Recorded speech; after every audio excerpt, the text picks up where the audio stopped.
think it's a game, but it is absolutely not, okay? This is the energy supplement from Just Move Supplements. That's right. It's damn near all gone, girl. And that's because I had to get that energy up so I can complete the workout, so I can give y'all this body, this transformation, get into it, okay? And I'm done working out now, so that's why we're moving on to the protein shake. Oh yes, it's already in there, girl. It's already made right here. This is the mixture of the banana pudding, the chocolate cake, and the buttercream cupcake. And you really want to be fancy, you can go ahead and add that blueberry muffin if that's what you want to do, girl. But for me, it's these three right here, okay? You put that with some almond milk, you mix it all up in honey, okay? Your muscles have gained life, new energy, agility. Get into it, okay? Just Move Supplements. Thank you very much. Hold up, Chief. Okay, don't forget about that TLC NutriBurst to get that multivitamin probably, because we all need a little extra. And child, if you want that sea moss that go down smooth, don't come up rough, okay? Get into the TLC Nautica sea moss. Yes, get that from me. And child, if your stomach hurt and you need to move some things around so you can be free, okay, go ahead and get that ISO tea down below in the description box. Get it all from me. Come on in, come on in, come on in, not come on in, not come. Sorry, y'all know I'm weird, whatever. Hey everybody, what's up? It's your girl BondyBlue. Let's go ahead, let's go ahead. Hey everybody, what's up? It's your girl BondyBlue. Okay, follow me on Instagram and let's get into the video, right? Hey everybody, what's going on? Happy Friday, everybody. Listen. We're back for another Now That We Are Grown. That's right. You're getting 2 in 1 week now that we're grown, okay? Listen, I watched Baby Boy twice this week so that I could come to y'all with the bullshit. And when I tell y'all, I mean, I feel like you can't turn down a street in Baby Boy without an issue popping up, without something problematic taking place. Okay? Hey, y'all. Hey, Yanni. What's going on? Hold up. You said I'm so stupid. I thought that Now That We're Grown was a BET show. I've been ignoring these vids. Play myself. That's funny. Y'all got to look at the, you know what I'm saying? You got to look at the thumbnails, man. I that's why I put these up here so that y'all can see these thumbnails. Okay. No, I have not done Players Club yet, but it's definitely on my list. There's like a long ass list on my forum. But anyway, so happy to see everybody. Just giving y'all a chance to, come into the room. Hi, everybody. What's going on? Okay, girl, we're about to get into Baby Boy Now That We're Grown. Girl, so many things. Okay, so before we get into this, there's a new show that I'm about to start reviewing. So I want you guys to maybe catch it. Episodes 1 and 2 have already aired on BET. Tammy's new show, House of Vicious. It's giving black soap opera, but like Bold and the Beautiful. It's giving me black Bold and the Beautiful. If you think about the fact that the Bold and the Beautiful was like supposed to be about families that own fashion houses and all of the, cheating and scallywagging and skippering and slutting out that was going on the Bold and the Beautiful girl. But with Tammy and black people and stuff like that. So episode 1 had me like, girl, wait a minute, what's going on here? What's happening here, girl? I don't know. Wait a minute, them shots. Okay, y'all, they got little lesbian things going on, and y'all know how a bitch be about these little lesbian things. Like, oh my god, you guys are doing lesbian things on BET. Oh my god, Tammy, you know what I'm saying? Like, she's come so far. So yeah, and then episode 2 came on last night, and I was watching it before I came up here, and it was good. I haven't finished it, so I have to go back down and finish it. But y'all should check that out on BET so that when I talk about it, y'all know. Okay. All right. So now that I've said that, I'm going to get into this. So y'all, John Singleton, I don't know if you know, like one of my favorite directors of all time. I actually had the blessing of speaking to him over the phone before he passed away because he had a show on BET that I really loved and I reviewed. And it only had one season. Hated it because it was such a good show. But ultimately, it still, got me the chance to be seen and known by John Singleton, somebody whose movies I grew up loving. And you know what I'm saying? Like I've grown up just watching his movies, all of them. Okay. So yeah, y'all, I was like really excited about that. So now to like sit back and look at this movie, child, extremely problematic.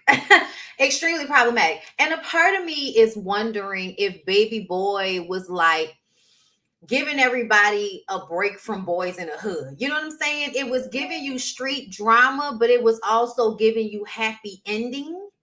If you think that that was a happy ending, if you think that that was a happy ending. Okay. All right. So let's just go ahead and get into Baby Boy. All right. So Dr. Francis Cress Welsing, okay, an actual psychologist who passed away, I believe, in 2016, 16, had written a theory about the Black man in America being a not yet fully formed being. Okay. And this is what it says online. Racism causes Black men to be an unformed person, infantilized, immature, and incapable of realizing his greatest potential. And then we go on to give you examples. But more specifically, the movie goes on to give you an example. Okay. Now, this movie is 20 years old at this point.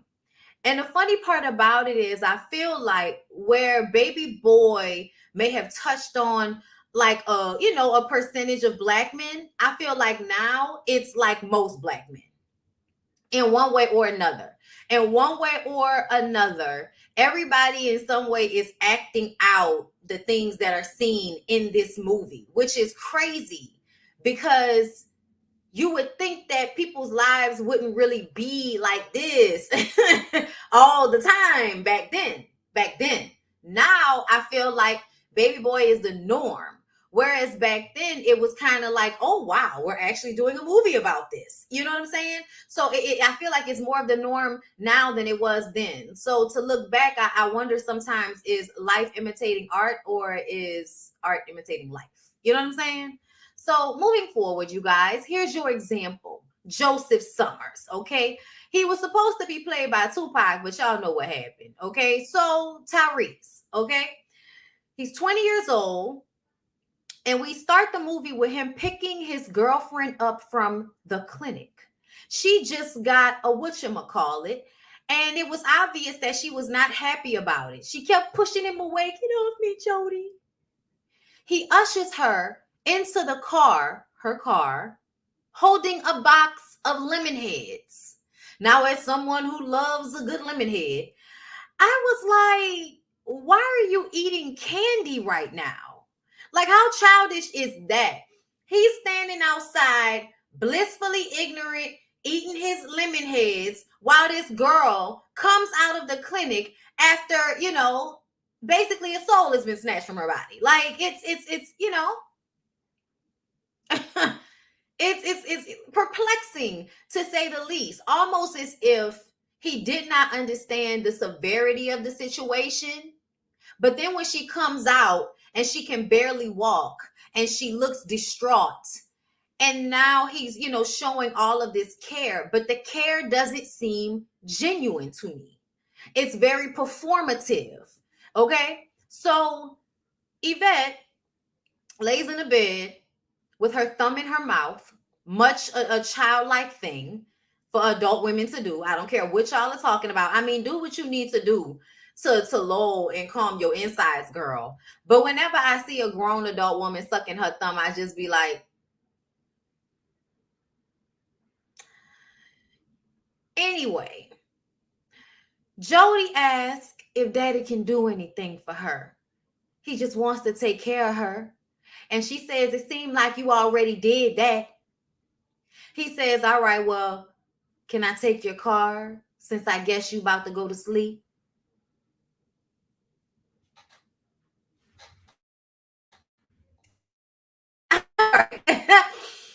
First of all, calling yourself daddy after making me have a whatchamacallit. That's problematic right there. Let's start right there. After that, you ignore that she is distraught and decide to not only go and get fucked by your other baby mama, excuse my French, but also to take her car to get there.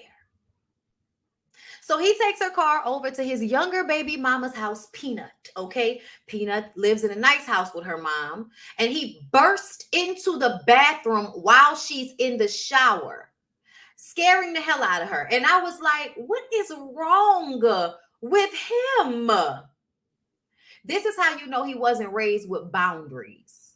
His mother did not put forth boundaries, because if she did, he would not feel like he can just bust into the bathroom on people like he does. Okay? He tells her he hungry. Fix the nigga something to eat.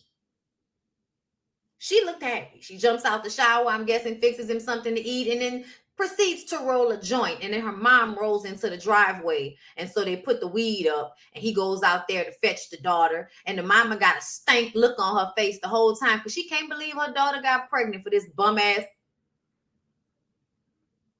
So he plays with the baby, y'all.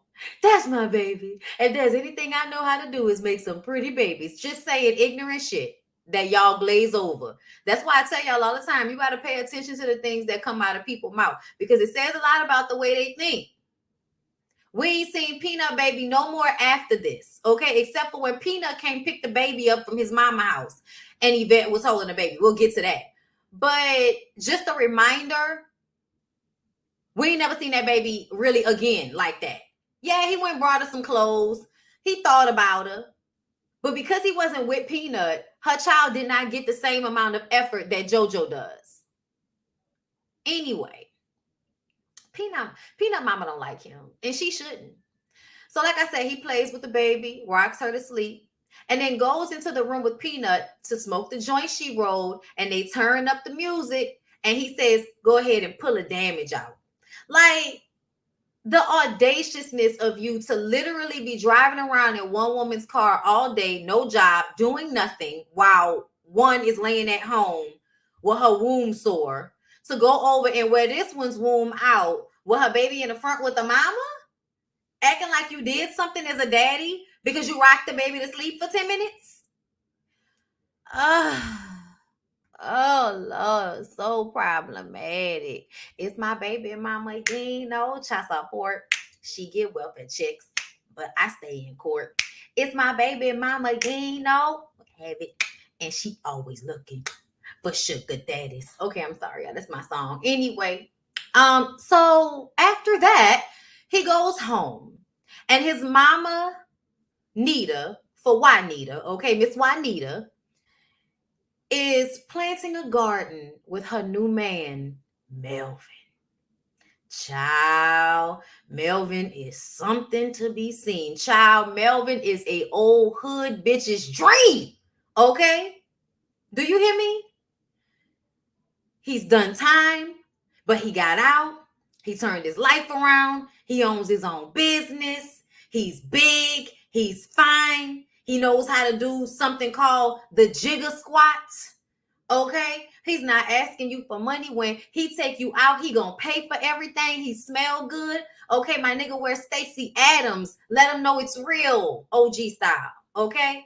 So many wonderful things for a good hood bitch. Okay?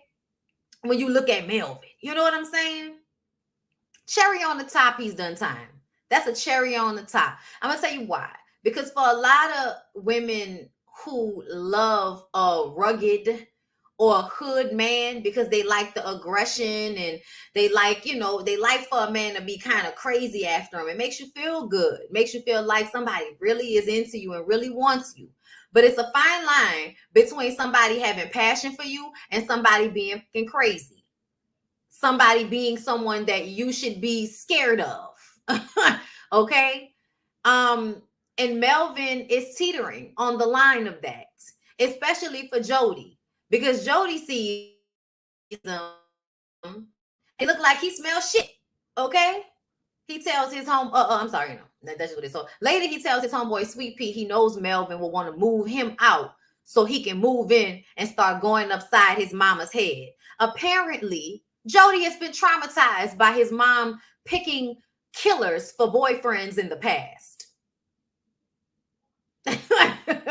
Like, excuse the fuck out of Jody for being a little scared after Henry, okay?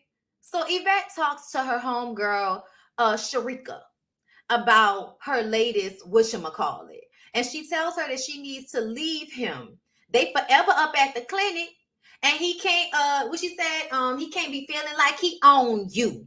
And Yvette says, listen, at least he ain't never put his hands on me. Okay, that nigga ain't crazy.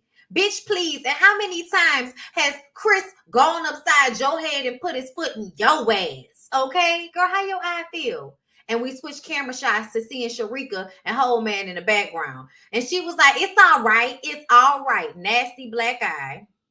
Talking about it's all right. Talking about at least we live together. Jody just want to string you along at his convenience. He probably with his other baby mama when he ain't with you. You need to check him. Yvette like, please believe he don't love that hoe. Okay, but at the end of the day, he absolutely took your car and went to fuck Peanut while you were in the bed crying. Okay? It's not cool. It's not okay. It's not right, and it's not okay. Okay? She asked, what did Jody say about them getting a place together? And she says, my baby a mama's boy. He ain't never gonna leave his mama. Girl, what are we fucking talking about? This is the most ignorant conversation. Y'all, first of all, Sharika and Chris. Chris is beating Sharika. And they're talking about it like it's fine. How many times how many years you been with Chris? 3 years? And how many times he gonna, went upside your head and put his foot in your ass? And you sitting there with a black eye talking about it's all right because he lived with me. Girl, is it really that great for the nigga that beats you up to be in close proximity to you? Because in all honesty, it would be best for Chris not to live with you. Maybe you wouldn't have black eyes. I don't know.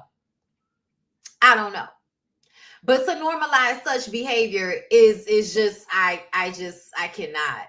I mean, it is to some degree. Don't get me wrong. I've seen relationships like that before Baby Boy came out. But goddamn, if it ain't giving, Blueface and Krishan, you know what I'm saying? Like, you want to compare.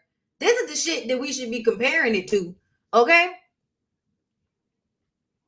I love that Sharika said, then tell him fuck his mama then. Have her ass all up at the free clinic. Shit.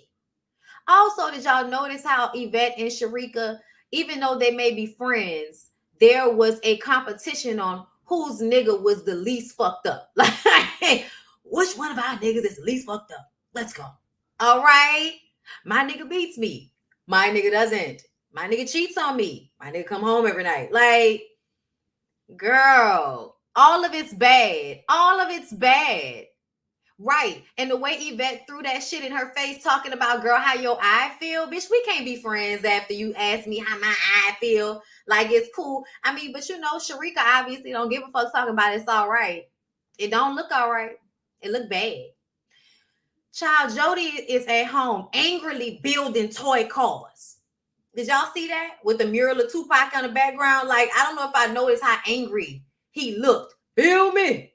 God said he should lead his one begotten son to lead the wise into the ways of the man. Follow me. Be my flesh and my flesh. Come with me. Hail Mary, nigga, one quick seed. What do we have here now? Do you want to ride or die? Child, don't get me wrong. I ain't a killer, but don't push me. Revenge is like the sweetest joy. Next to get, I'm gonna let it go. Okay, I'm gonna let it go right there. But either way, Jody at home, angrily building toy cars. When he goes to sleep, we see him dreaming of being in jail. Then we see him having sex with Peanut and Yvette, telling them both that he wanted them to have his baby. Them both saying that they love him, but they're scared that he's gonna die. Almost as if he's speaking death onto his life. That's what I noticed the entire movie that I don't know if we ever noticed or really called out before. The calling of these things into your life. And this is when you realize that as much as you want to have sympathy for black men that get caught up in traps and shit, like the, like the gang mentality and all of this getting in and out of jail, career criminal bullshit that they get into, and we all like want to feel sorry for them, product of your environment and shit like that. But at some point, I feel like they make the decision that this is the only life I can have. And once they make that decision, every decision that they make, therefore, is going to put them, in the places, dead or in jail. Okay? Like, that's just usually how these things take place. And I'm realizing now how many black men speak all of their limitations onto themselves. They may have limitations, but there's always a way around those limitations. But if you're not really being taught that just because something doesn't work out one time, you shouldn't quit, then every time you don't get your way, you give up. You know what I'm saying? And now you have the idea that, oh, bad things always happen to me. It never works out for me. When you say those types of things, you make them true. So for me, when I'm watching this movie, it now makes me realize how a lot of young black people that get caught up in bullshit are making a decision that that's the only life they can have. It may not be their fault why they feel that way, but it's a decision that they make ultimately. Anyway, so like I said, we see him dying, Yvette screaming over his body, his mama crying, oh, my baby, and then he wakes up. When Yvette calls looking for her car because she has to go to work, he like, it's Monday, what that mean? Get the fuck up and bring that girl her car. When he drops her off, she has to ask him to please be on time with her fucking car. And then proceeds to make out with him real nasty in the parking lot as she leaves him with her vehicle and the baby. And then all of her coworkers are like, yes. And it's like, yeah, everybody's cheering you on to be with a bum ass nigga that's dropping you off as he takes your car to go and fuck other girls today. It's crazy. It's crazy. Okay. And one of the employees, one of the co-workers gave, a little stank look or whatever. And Jody seemed to like what he was looking at, but he hurried up and corrected before Yvette saw. We're going to have to talk about Miss Pandora eventually, child. Because they tried to play Miss Pandora like she was some type of temptress or, some slut that came in, kind of like a Garden of Eden type of situation with Pandora. When at the end of the day, the nigga didn't need no temptation. He was already out here fucking everybody. What is you talking about? Anyway, Jody bust into the bathroom on his mom while she's getting dressed for her date with Melvin. Remember I told y'all no boundaries? Okay. She's getting dressed in her green all-purpose style dress. Come on, mama. He asked where they're going. She's like, I don't know. He liked music. We probably gonna go listen to some music. And he starts asking her questions. What you know about this man besides the fact that he's smiling in your face? Is he a killer like Henry? And she's like ignoring him, drying her nails and doing all of this shit, which at first I used to feel like he was being a whiny ass nigga and he needed to go and do like go home to Yvette or something, asking your mama where she going and what she doing, like, you 13 years old or some shit. But really, the more I watched, the more I realized how Juanita ignored and just basically acted like whatever happened with Henry didn't happen. And Jody is not over it. Jody is not over whatever happened with Henry. He's not over it at all. Okay. Especially because when he goes out into the living room to talk to Melvin picks up a picture and he says, that's my brother. Yeah, he got killed when my mama put him out over her last boyfriend. So he feels like and equates him leaving the nest, him getting out of the house as death in some respects. Which is crazy as hell. That's crazy as hell, y'all. Okay. I also feel like Juanita made her children responsible for her. It sounds like whenever Henry did whatever he did, she calls her sons to come and help her, but ignores them when they say something ain't right about the nigga. So then you make them responsible and bring them into your bad decision making. And then once they're traumatized thereafter, Now you ignoring him as he pleads with you to not be with another man that he's going to have to come in here and fight on your behalf.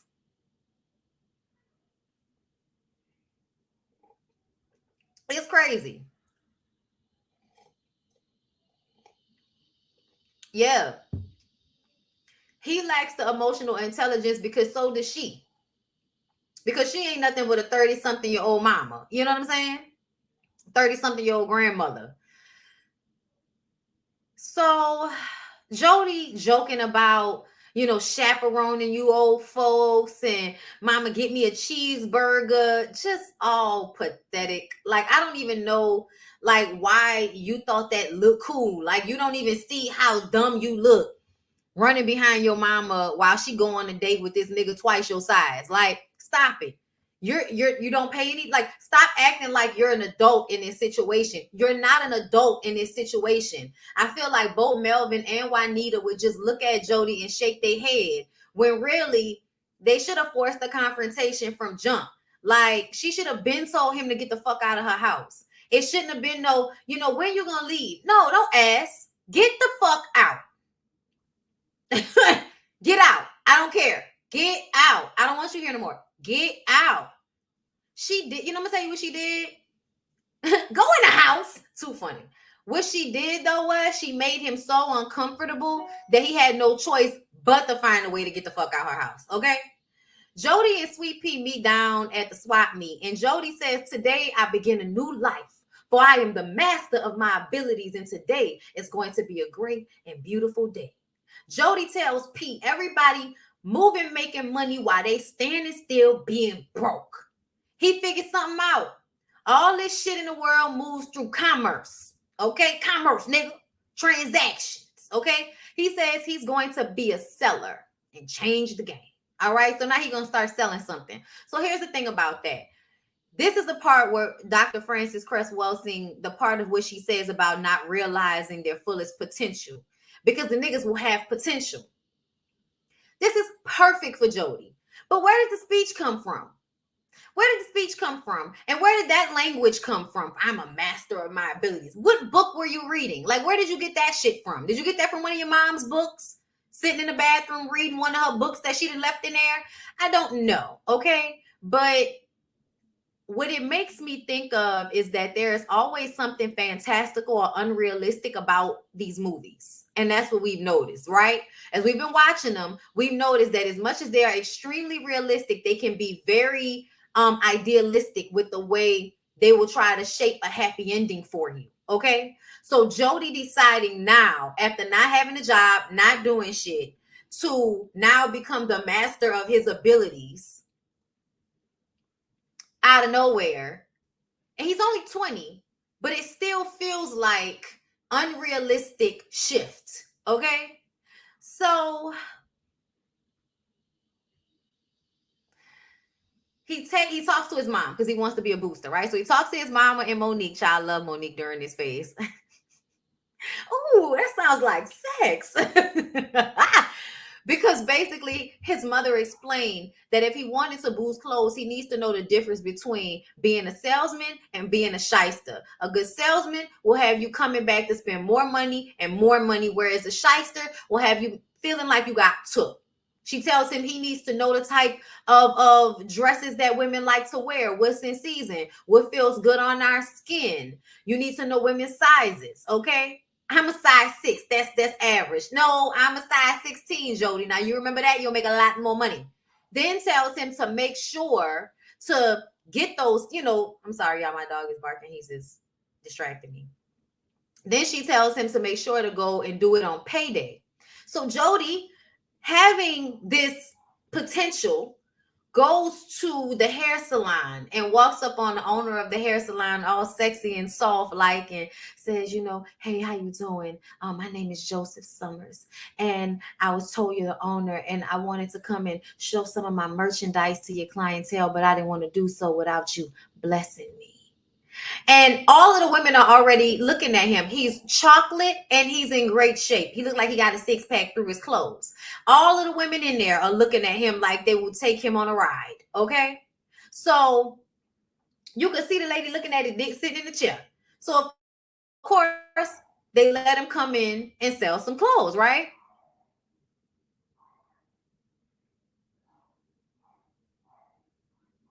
Yeah, I don't know why Jew is barking like that. He never barks like that. Yeah, I'll be right back, okay? Because I don't know why my I don't know why my dog is barking like that. But when I come back, we're gonna get right back into it. Okay, $40. I'll be right back.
Sorry, y'all.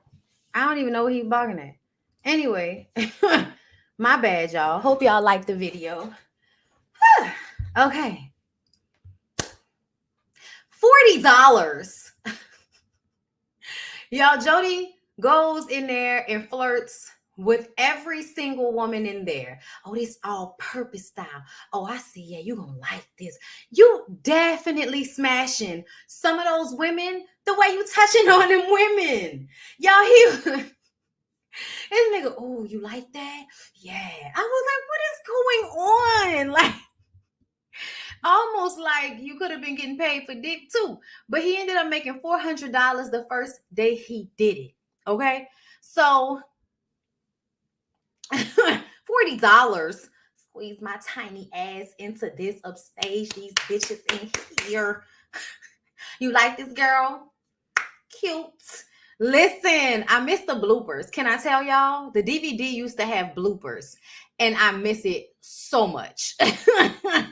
Okay. So he starts buying stolen clothes. He's making money. He's putting tit and Dayton's on Yvette's car like it's his. He got her some new clothes. He got Peanut Baby and JoJo some new clothes. He got him some new clothes. We got Boo jean sets and shit. Then Jody wakes up at home to Melvin ass naked in the kitchen cooking breakfast. Get the fuck out. You making money. You got your family. Your mama got a man with his dick out in front of the stove. Go home. Okay? Go to Yvette's, nigga. Get out. I don't even understand. So y'all, Melvin also got Juanita a new big screen TV. He got through the barter system. So he tells Jody he got the TV from someone he used to do jobs for, shot, stab, cut up a few folks back when I was young.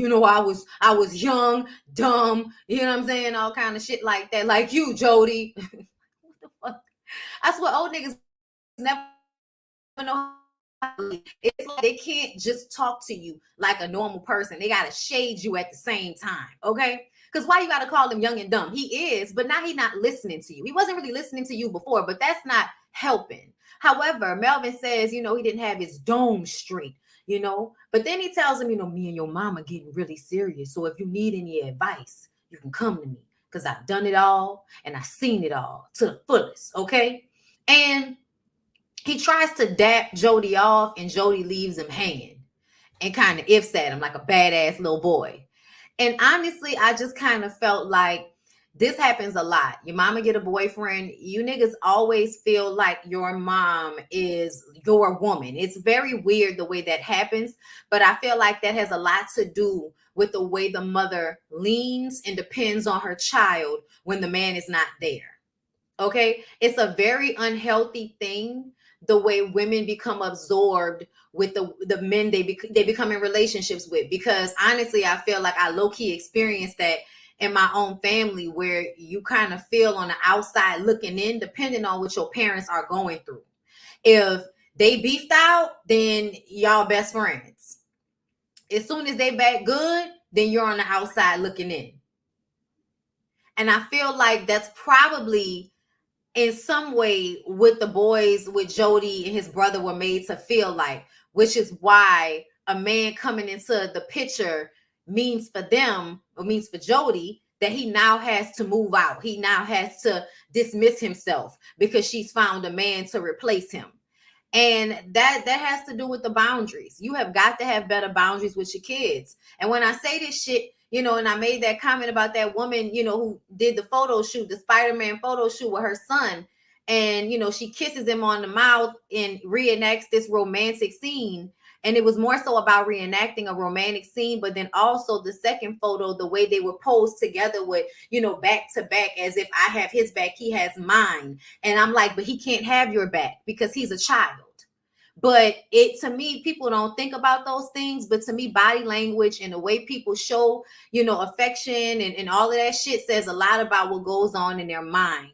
And that ideal at a young age, that your child can understand adult things enough to have your back, that is an overstepping of a boundary between children and parents. And parents really don't understand it at the time.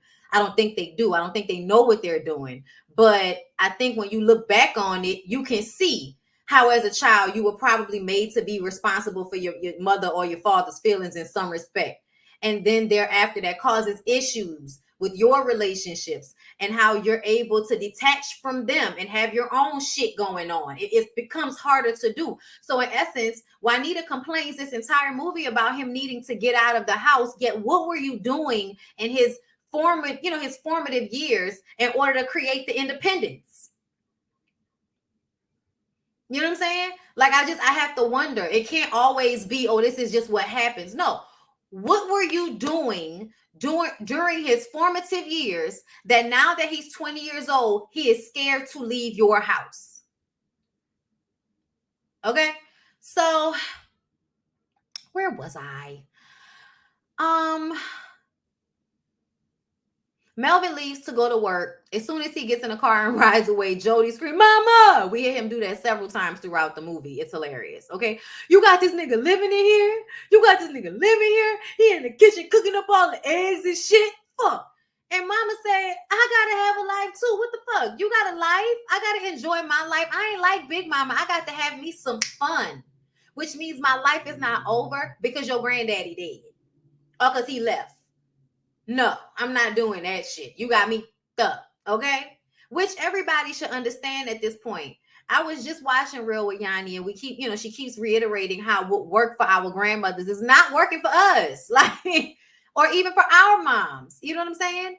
So he says, "So what, Mom? You gonna kick me out, and I'm gonna get killed like when Henry was here?" Like, keep going back to that. And Sweet Pea shows up to the door and he hears him asking if she's going to kick him out. And she says, "Why don't you surprise me and move out?" At least she doesn't have to beg Melvin to go and get a job. She says, why are you so afraid to grow up and be a man? Leave the nest. He says he's proud indignation is so fake. Then that's what I'm talking about when I say the manhood is not real. I am a man. What makes you a man? Every time you in a situation where a man is supposed to be able to aid, assist, help, provide, protect, every time you're in a situation like that, you yell for your mama. So tell me, what makes you a man? His mama even paid for Yvette's whatchamacallit, and she said, I can't be giving you money every time you get one of these girls pregnant, Jody. So what about you makes you a man besides the fact that you are wielding your penis freely in the wombs of young girls who don't know any better? Okay? Anyway, he then turns it around on her quite disrespectfully and says, why does he have to leave the nest? She ain't never left it. This grandma's house. First the fuck all, grandma is deceased, so she left this house to her. Second of all, it's a different situation at this juncture. Your mother was a single parent of 2 kids that she was responsible for. So she was like, unlike you, think about Yvette, the way you leave Yvette to pay all of the bills at her place and take care of your son primarily financially on her own, and you just drop in and help from time to time. Isn't that what you said you do?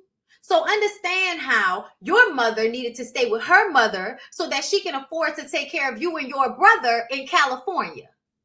That's why. You, on the other hand, don't have the same financial responsibility because you leave that on Peanut and her mama, and you leave it on Yvette for them to fend for themselves financially. So don't be sitting up here talking about, oh, you ain't never left the nest. Nigga, I'm paying the bills in this house now. What are you doing? It's the point.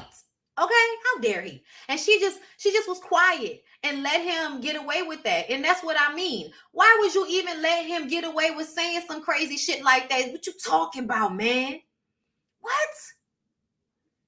Like, who the fuck you talking to? Like, I don't know. This is another thing with the coddling, because I have to wonder, did she ever go off on him the way she really should? Because it seemed like she was always trying to be so soft with her words with him until that ending, that end part when she was like, I need you to shut up. That was like the first time she had really like clicked out on him. Every other time she was trying to control herself. So Yvette walks with her son over to Juanita's house looking for Jody because he has her car. Yvette asks Juanita for advice. She loves him, but he got her walking while he's riding around in her car. Juanita is sucking on Melvin's tongue while Yvette is complaining about feeling stupid over Jody. And Juanita tells her that she's not stupid. She's just in love with a man. And this is what annoys me. Because as much as Juanita deserves to be happy and be with a good man and all in love and sucking on lips and shit, something about the way she goes la la land over a man, I find it to be part of the issue here that we're never going to really address. We're never going to address the way she basically falls in love for unstable falls in love with unstable ass niggas and then ultimately loses herself in them in one respect or another. And I feel like it's because she feels like it's the only little piece of happiness that she can really have is being with a man like Melvin and having her little garden. And I don't begrudge her that. I don't. But at the same time, it just kind of made me feel like, bitch, the girl talking to you and you sitting up here sucking on this nigga's lip, like, what is going on? Like, I get it. Girl, I get it.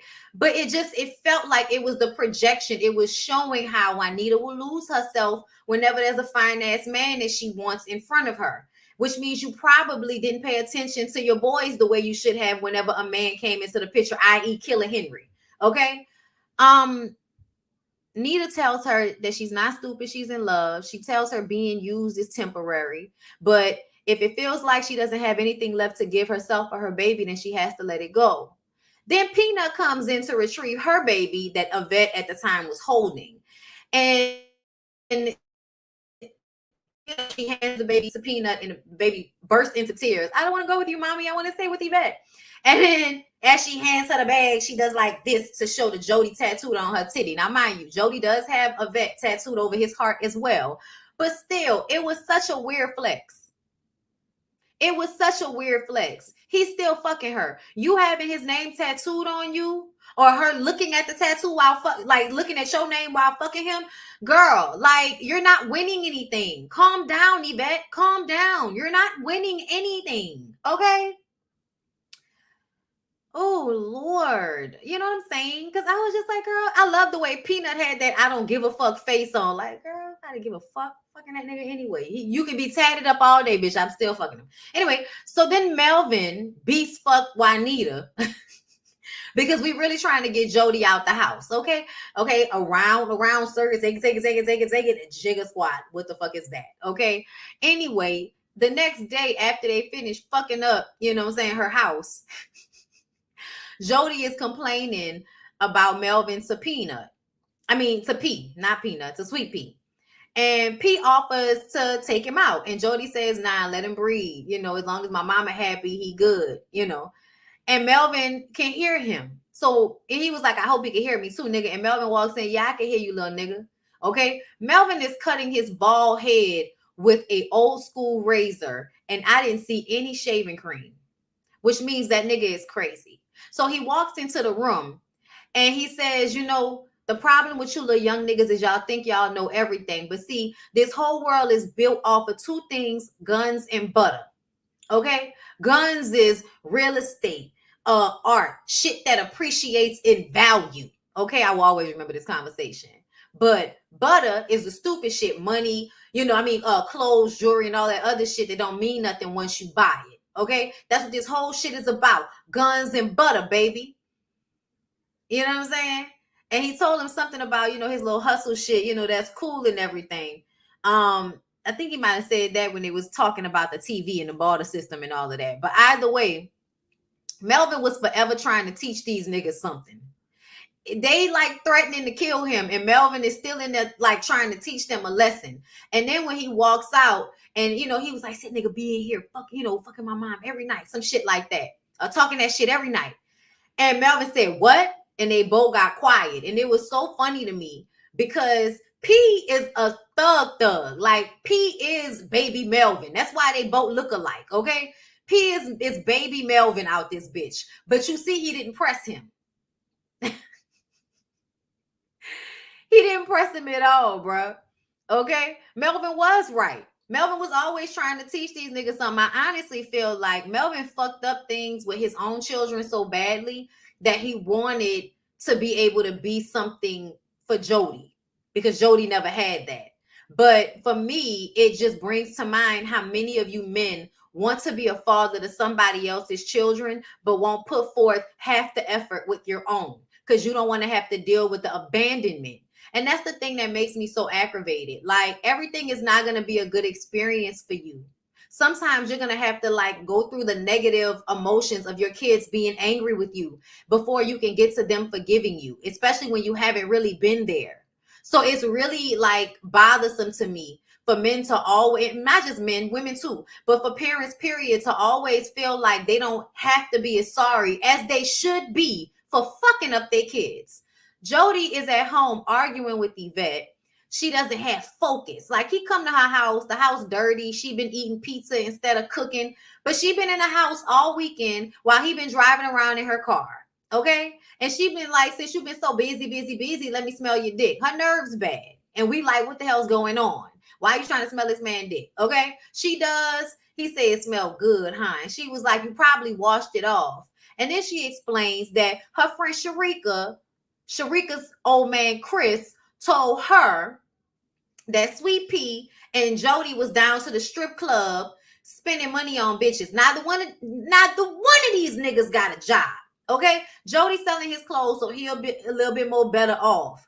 But we gonna later on hear Sweet Pea tell us that he gotta ask his woman and her mama for money. But y'all got time to go to the fucking strip club to drop some lousy ones on some nasty light skin yellow who was shaking, yellow heifer who was shaking her ass all in your face. And then you gonna go to what she said, and then you gonna go and I don't know what with her. Oh, you know how I know? Because Sharika's Chris was there. He saw you. You busted. Yeah, but Chris was there too. What the fuck was Chris doing? Okay.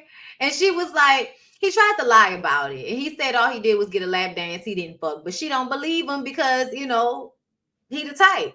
He the type to go and fuck on a girl in a strip club just because he can. Okay. So he tries to get up and leave because she doesn't believe him. But him leaving always means him taking her fucking car keys and leaving her at the house, which is extremely entrapped. Like, I don't even know how she can deal with the fact that every time he leaves her house, he takes her car like it's his, meaning she can't go anywhere or do anything when he leaves.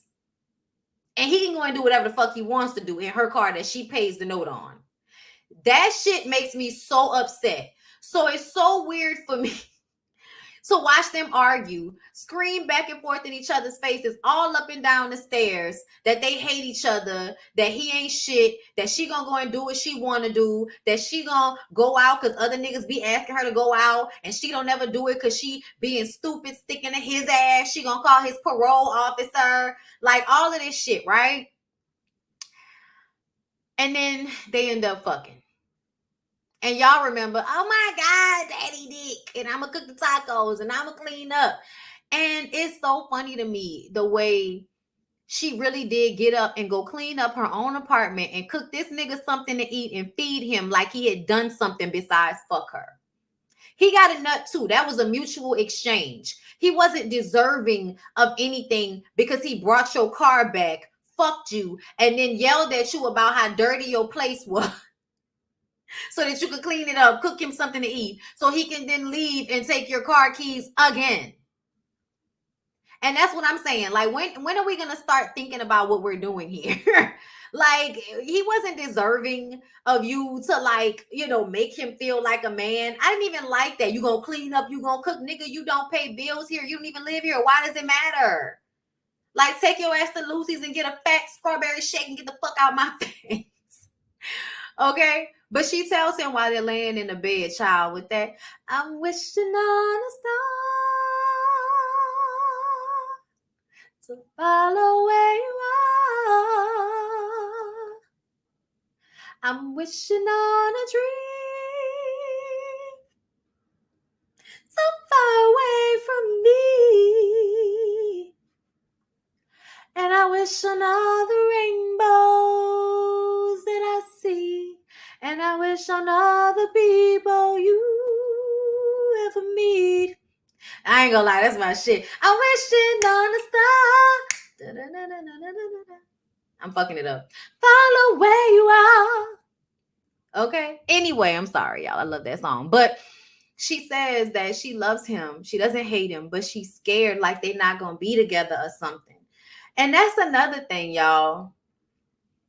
I really need for there to not be such a great fear that you won't be with somebody. And I get it because I know what that feels like, especially when you're young. But the older I get, the more I feel like people should just let go of not their expectations and boundaries, but more so let go of ideals that don't serve them. Meaning that you don't have to be with somebody forever just because you enjoy their dick. You don't have to be with somebody forever just because they're your baby daddy. Like, it should be worth it. It should feel good. It shouldn't be painful. You know what I'm saying? And it feels like, grabbing and being desperate and trying to hold on to shit that isn't serving you. And so her fear of losing him is her own abandonment issues because her mother is there, but we didn't hear anything about her father. But here's the thing that kills me about this scene, y'all. He's always holding it over everybody's head that he could possibly get killed. You know what I'm saying? Like, I hate the fact that he constantly holds it over everybody's head that he can be killed any day now. So allow me to do whatever I want to do. Allow me to harm you. Allow me to, depend on you in a way that you can't depend on me, because I can die out here in these streets. He says he made her have JoJo was in case something happened to him. And she says, well, what if something happens to me? And he says, you gonna be all right. Is she? Or is she gonna be at the fucking bus stop pregnant by herself with a damn toddler next to her, trying to figure out how she's gonna pay her bills and take care of these kids and go to work and get the carburetor fixed and shit for to go to work? She gets up and cleans and cooks while he sleeps. Then he gets up and she feeds him and rubs on him like he's done something to deserve this treatment of being taken care of. Thank you for the super chat, Sunflower Love. Thank you for gifting us with your impeccable storytelling. Your Now That We're Grown videos help me focus while studying. Also, we was watching this movie like crack on BT back in the day. Hypnosis is real. Thank you. And yes, it is. Thank you. Kim and Sweet Pea are screaming at each other in her mama's house that's wrapped in plastic. Hilarious. She had the fucking throw pillows wrapped in plastic. I said, not the throw pillows wrapped in plastic, ma'am. Damn. He says they're insinuating. Y'all in there insinuating. Y'all don't want me to be here. Fuck it, I'll leave. Kim says, shut up with all that noise. Jody comes in while P is threatening to put his foot up Kim's ass in front of her mama because she's back talking him, not respecting her man. You back talking me? You not respecting your man? While he's in there playing the video games. He says he's in a house full of a bunch of sensitive ass females, okay? Unstable creatures. That's what he gonna call them. Instead of calling them bitches, he gonna call them unstable creatures dealing with their fucking emotions and their hormones, because they probably don't like the fact that he's sitting on the floor playing a video game in the middle of the day instead of being somewhere finding a fucking job so that he can contribute to the household instead of being a child dependent upon his girlfriend and her mother, while talking to them crazy, while saying that their emotions are all over the place, even though Kim and her mother are in the kitchen showing great restraint. Kim tells her mom, mama, don't say nothing. It's only going to get worse. This is Kim's mama's house. And y'all are telling her that she doesn't need to say anything in her house. He goes into the kitchen after he offers Jody everything in the fucking refrigerator like he paid for it. Then he apologizes to Kim and Miss Daniels and says, look, I love y'all. I love Kim, and I probably love you more because without you, there'd be no Kim. You bought me these clothes. You bought me the video game. You told me I could stay here. I'm just trying to build a family here with y'all. Y'all my family. All right, fuck it then. I'm going to be out. So you mean to tell me that lady let you stay in her house, bought your clothes, gave you money, bought you a video game, and you standing in the middle of her living room and all of the shit she paid for, talking to her daughter about respecting her man? She ain't got no respect for her man. Do you hear how insane that is? You are not a man. You have anger issues. You're the emotional creature. Y'all, the gaslighting is just ridiculous. I can't. Y'all, I see so much gaslighting of women all over the place. You know, like these posts that act as if there are so many women that have the same attributes as men. Like they'll literally say something that men are known for doing and then put women on it and act like women are out here doing the shit that men are doing the way men are doing it. Like Al Reynolds acting like black women being with white men isn't seen as much of a problem as when black men are with white women. Even though he uses the example of how often this happens. So why is it when black man is with a white woman, why are you not framing the language like black women are being abandoned? But when black women go and be with white men, now all of a sudden black men are being abandoned. Do y'all see how insane that is for the men to be doing something and then people actually get online and say shit like the women are the ones doing it at large numbers? It's insane. It's insane, you guys. I don't even understand it. Anyway, they leave and Pete proceeds to blame Jody for not finding him a job, not being his brother's keeper. Jody says, okay, I'll give you one piece of merchandise to sell. You sell it and we can talk business. He opens his trunk, tells him to pick something. He picks this spring summer dress. They're in the fall. So before Jody can even tell him why he shouldn't choose that dress, he tells him he know what the fuck he want to sell. So he lets him go out there on the street where everybody else is, begging you to buy some stolen shit. And he runs up on a woman that was like, that don't look like it's my size or even in season. 2 things that Jody would know that you did not. Okay, actually 3, because Jody would have went somewhere where women were in order to sell that dress instead of standing on a corner where all those men were selling, cameras and shit. Okay, so he gets the woman with the manipulation, because if it's one thing that men know how to do is manipulate women into fucking them. Okay. And that's another thing that annoys me. Like, for y'all to act like women are more about men's money than men are about just having sex with women and then lying to them in order to get the sex, manipulating women in order to get the sex, making women feel like you want to actually be in a relationship or that you really have genuine feeling for them when really you just want to fuck them. And honestly, you may want to fuck them like out of anger. So, or frustration or boredom, whereas the woman is having sex with you because it feels good and she likes you. Okay. So it's very annoying to me to watch him do that. He literally complimented her and said she looked like Tyra Banks. And as soon as she asked him what the fabric was, he flipped out on her and said, damn, why you got to be all technical? You act like I'm out here begging your ass for change. So we now understand that Sweet Pea does not have the temperament to work for anybody or to sell anything besides drugs, because he doesn't know how to be calm long enough to sell one garment. So everybody can line up jobs for you, Sweet Pea. It doesn't mean you'll be able to keep them or get them if you can't not curse your boss out. And the truth of the matter is, there are more of you niggas like that than not.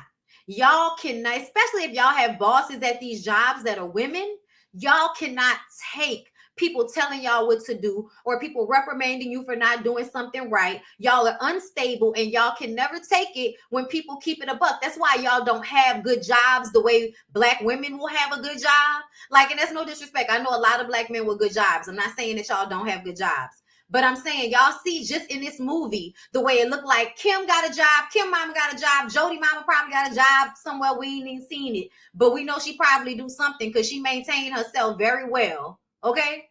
All of the young women work. When you went to her job, it was mostly women working at that job. So it seems as if it's mostly women that are working these jobs, these corporate jobs that will get them paychecks, but they will also have to deal with racism, microaggressions, being sexually harassed, and have to keep their cool in those situations. So it's so funny to me how a lot of men can't do that. And that's the reason why they don't get jobs. They don't keep jobs because they can't stay calm long enough to not get fired or have security called on them. And we know that there are a lot of women that are like that as well. You know what I'm saying? We know that. Bondi, that is literally going on in someone's life that I know. Men do not want to listen to women. No, they don't. They really don't like it. They feel like they shouldn't have to listen to you because you're a woman, even if you're in this position because you know more. It's a lack of self-control. And I think being raised and being raised to be aggressive, first of all, and then also being coddled in your aggression means that once you get out into the real world, i.e. jobs, you can't keep one and you can't control yourself. Okay? Because you were never taught how to do that. Because in your life, everybody had to move around you because that's what the coddling of Black boys does. It doesn't prepare them for how they will not be coddled once they get out in the street.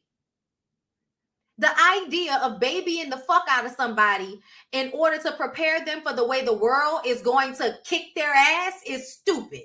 I'm not saying that you should kick your ass, kick your child's ass in preparation for the world kicking it, but I also feel it needs to be a happy medium where you teach them how to deal with rejection. You teach them how to deal with things not always going their way. You need to teach them how to deal with hearing no. You need to teach them to deal with them not being everybody's type. Not everybody's going to like you. You're not going to be able to impress everybody. You're not going to always be the most athletic, the best looking, the smartest. You're not always going to be that, and you need to be okay with that either way. That is what people need to be teaching these dudes, and they're not teaching them any of that.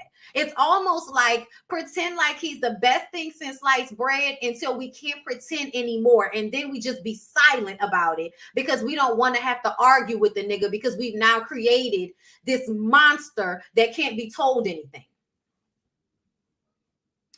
So yeah, that's what's going on. So after he finished going off on that lady, telling her he's just trying to live his life right and sell her this here merchandise, she says, that's what you call living your life right, selling stolen merchandise? Fuck out my face. So y'all, Jody answers Yvette's phone at the house, which this is another thing that I find so funny. He literally leaves her house in her car every day to go and fuck somebody else besides her and has the audacity to run to answer the phone in case it's somebody calling for her. So it's a collect call from Rodney in prison, okay? He ignores the first call and then yells at her because he told her to put a block on the phone and stop talking to Rodney. And she says Rodney just needs somebody to talk to. He lonely. It's not that deep. Don't trip. Now, this is what I want to say about that. Every nigga who is in jail is not somebody that got there on a mistake or one bad decision. There are niggas in jail that should be there because they're psychos. Something's wrong with them. They're not right in the head. And that's why they're in jail. A lot of them are like that, y'all. More of them than not are fucked up and are in jail for a reason. And she's on the phone talking about he's harmless. So I want you to remember how she underestimated who Rodney was, even though Rodney has spent a large amount of time in prison. And that's not the shit on everybody that's been in prison, y'all. It's not at all. Okay. I know people that came home and been just fine. Okay. For the most part. But Rodney is not one of those cases. And I feel like in most cases, it's not like that. Like in most cases, these men are not coming home. You know what I'm saying? Being, being able to be emotionally, understanding or just not a savage for lack of a better word. Rodney's a fucking savage. He's a psycho. And she's acting like he's not that. And I don't understand why. I almost feel like y'all guilt Black women into not being down for street niggas. And then they fall in love with street niggas. They want to be with street niggas. That's promoted. And it ends up getting them killed. It ends up getting them hurt. It ends up getting them put in situations that they would not be in if they were paid attention to just the plain fact that the nigga's in jail. just that one thing. If that one thing was like, no, it might protect you. It might have protected her from Rodney's ass. But she thought Rodney, wasn't a big deal. So she's sitting on the fucking phone with Rodney, telling Rodney all her business. And Rodney's soaking it up and becoming obsessed in the meantime. Okay? So Rodney calls back when Jody hangs the phone up the first time.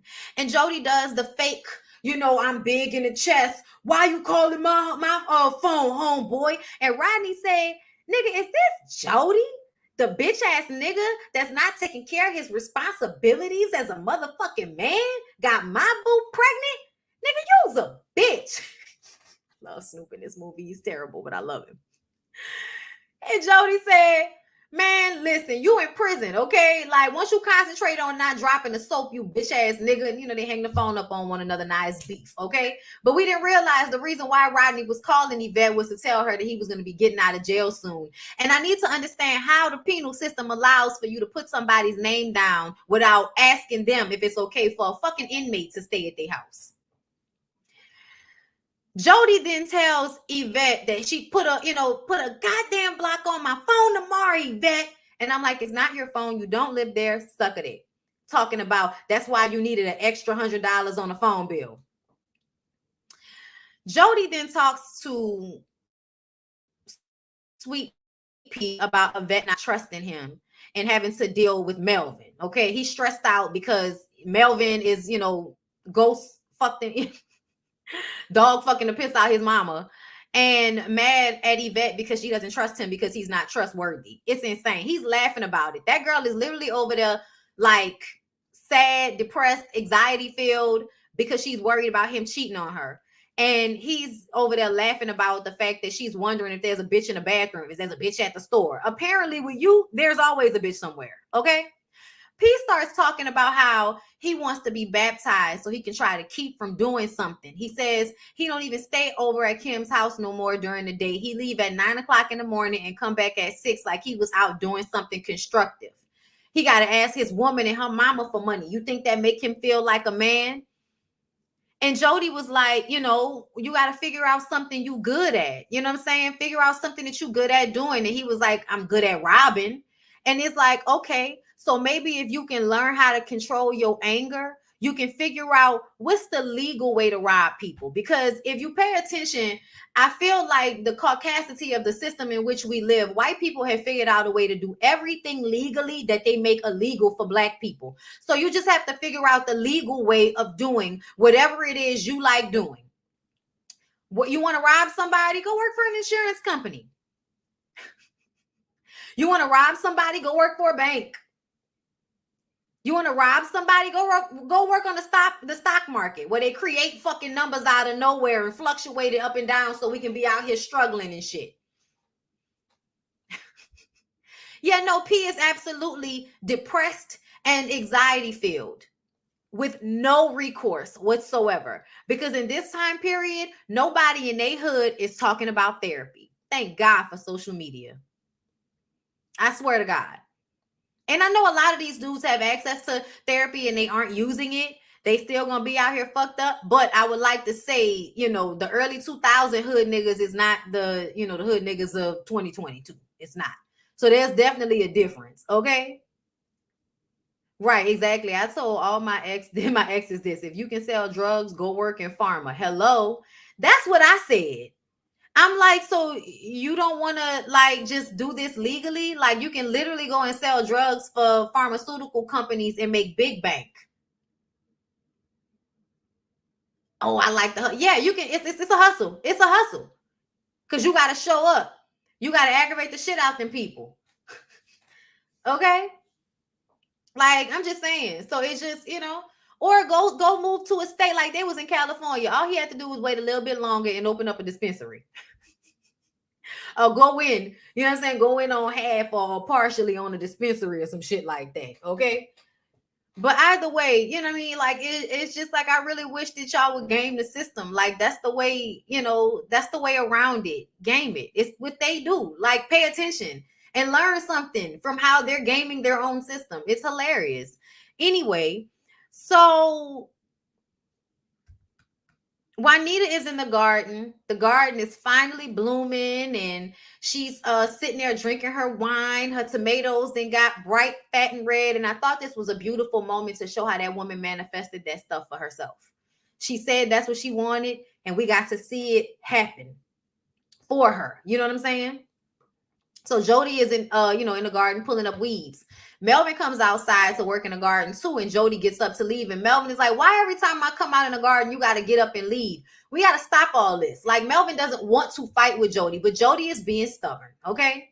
So later on, Jody asks why Melvin hasn't brought his kids around. And he says he doesn't get along with his children's mothers. he might understand that. And Jody was like, nah, I get along with both of my baby mamas. And he says, we'll see how long that lasts. He says, however long I want it to last, which is bullshit. But essentially, as long as you take care of your kids, I don't think Peanut or Yvette would be a problem for him. You know what I'm saying? Peanut especially. I think Peanut just wants you to take care of your kid, and she barely give a fuck about that. Thank you, Shawnee, for the super sticker. But basically, Jody tells Melvin that he found out that he has a 17-year-old and a 5-year-old, and he went and talked to his 17-year-old son at his high school and found out that Melvin used to beat his mama's ass and asked if he was going to beat his mama too. And he says, you know why I don't like you, Melvin? Because you an old flaw ass nigga. You know, I can smell your dirty ass from over here. Like, that's type. And Melvin was just like, like, this nigga talking to me crazy. He don't know how crazy I am. I'm about to go crazy. Don't call me crazy. But he says, youngster, whatever. And Jody, being a child and being green and not reading the fucking room, closes his eyes. And Melvin comes up behind him and puts him in a chokehold and said, you know, he's like, oh yeah, call for your mama. Okay. He calls him a scared little chocolate bitch. And he says if they were in prison, he would make him get on his knees and fix it.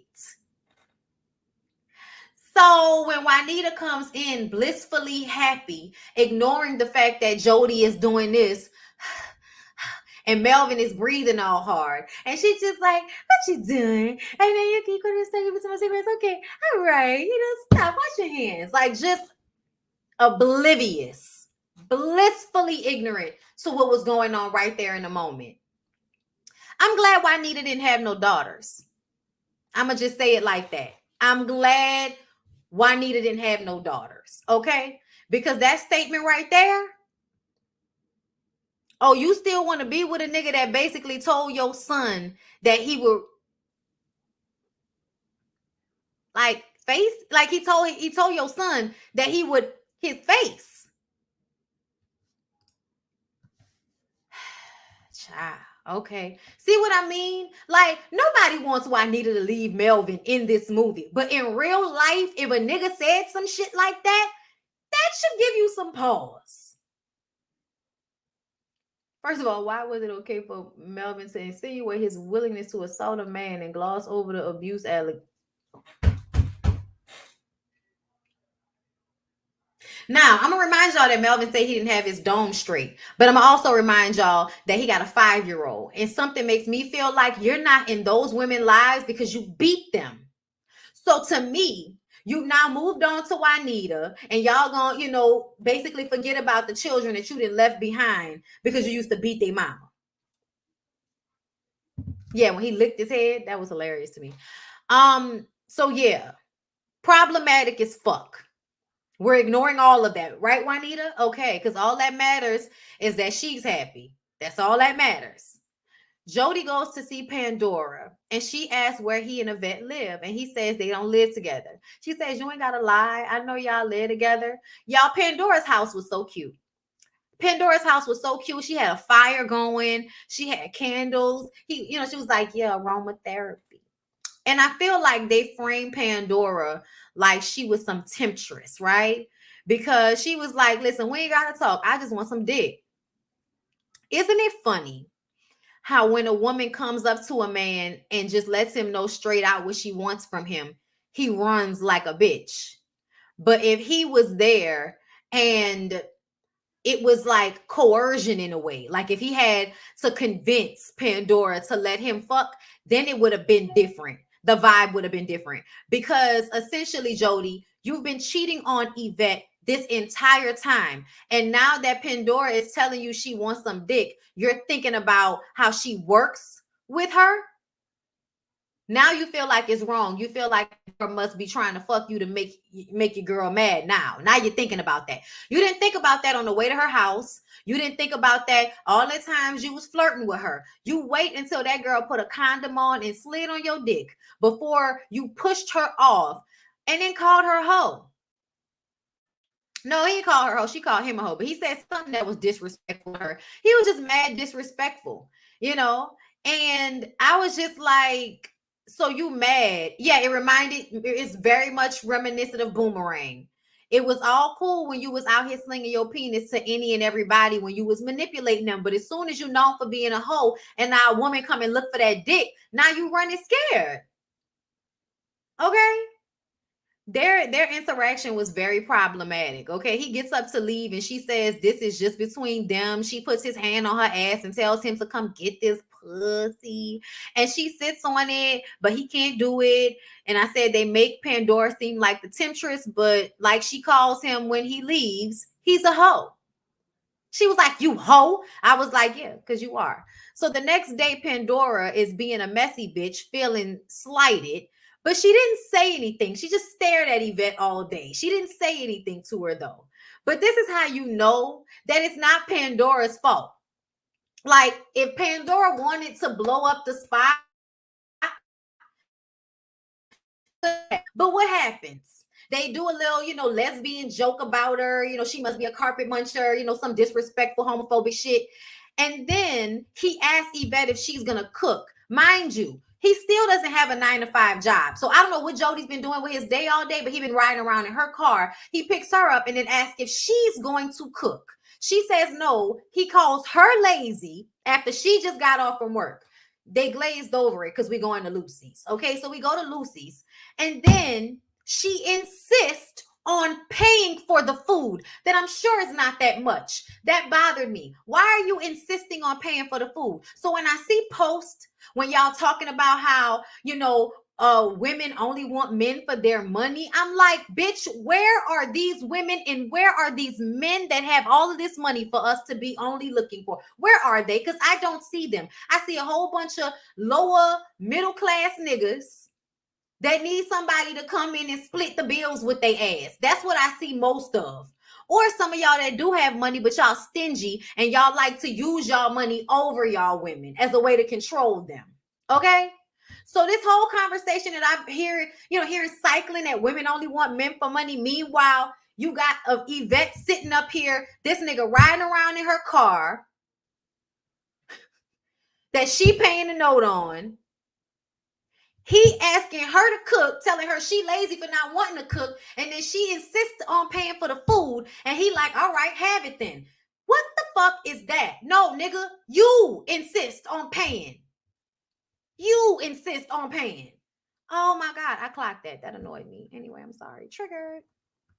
Because it's all of these small little things. So after she insists on paying for the Lucy's, she sees the box of condoms. She finds the 3-pack of condoms that only has one left. She asks if he fucked somebody in her car. Give me my shake. He says he doesn't remember. Do you know how crazy that is for somebody to ask you if you fucked somebody in their car and you say you don't remember? She says you've been with that many girls. Y'all, that's such a gaslighting thing to say that. You know that that's going to upset her. And the fact that every time you talk to a man when he's dogging a woman out like this, you actually have to tell him, think about if she did this to you. Do y'all know how insane it is for y'all not to have that simple empathic thing in your head that makes you think sometimes, what if this person did this to me? Something be wrong with y'all that y'all don't have that in y'all head, okay? But anyway, she asked if he's still fucking Peanut, and he doesn't answer, but she says she know he's still fucking Peanut. She figured that much. But did you fuck Peanut in her car? He says no, and he asks if they go and get JoJo from her mom's, and she says no, he all right, take me home. We need to finish this. Oh yeah, just say fuck the fact that you told your mama you was gonna pick your son up at 5:30 after you got off from work. Okay, fine. Just another trope. Just leave your child with your mama because mama ain't got no life. So she asked him to be honest. Now, it's another thing you young women like to do. You like to ask someone to be honest, and then when they're honest with you, you can't take it. Okay? So he honestly tells her that she's his woman. He loves her, but he smashes other women from time to time. He don't know why. He just do. So that's the truth. So she gets upset, and she says, so you fucked that girl at my job, didn't you? You got all them bitches at my job having a reason to be sitting up there laughing at me. And he like, why you over there getting all riled up? I can't stand when you act insecure, Yvette. Damn, that shit, like, how, like, nigga, you fuck this, you might as well have fucked Pandora. So you fucked this girl coworker, embarrassed the shit out of her, and got the audacity to call her insecure. Gaslighting. I'm not insecure. You're untrustworthy. The fuck? She says, Jody, if I'm insecure, it's because you made me this way. All you do is think about yourself. Why did you have to fuck that girl out of all the people? She gave him a little slight on the chin, okay? He tries to grab her keys and leave again. And she says, no, you're going to stop. You're going to listen to me. And he puts her hands on the wall and she pushes him and she punches him. And once she punched him and he went like that, she was like, yeah, nigga, I'm tired of you. And she crying and pushing on him and he backhand slaps her. Oh, and y'all know how women do. You didn't initiate the fucking, physical altercation somewhat because he put his hands on her first when he put up against the wall like that. But either way, you're a young woman, you're gonna hit the man, and then he hits your ass back, and now you laying on the floor crying, like, oh, you probably should never hit me. And then y'all, he takes her to the bedroom to make her feel better, which means to give her oral. The only thing about this scene that I never noticed before, y'all, is that a part of me felt like she really didn't want to do it. Y'all know she kept saying stop and telling him she didn't want it, and he did it anyway. So as he's doing it and she's going through, the range of emotions during having an orgasm or whatever, one moment it's happy and she's thinking about how much she loves him, getting pregnant for him, getting married, JoJo, thinking about all of the wonderful possibilities. And then she comes down and starts to think about all of the negative things, him being dead, her being alone and pregnant, all of those things. And then when he gets up and kisses her on the cheek and tells her that, he's sorry, she's dead in the face. It didn't look like she felt good. It didn't feel like, it felt like she left feeling empty. That's what it looked like to me. So once again, he takes the keys, he takes her car, and he leaves.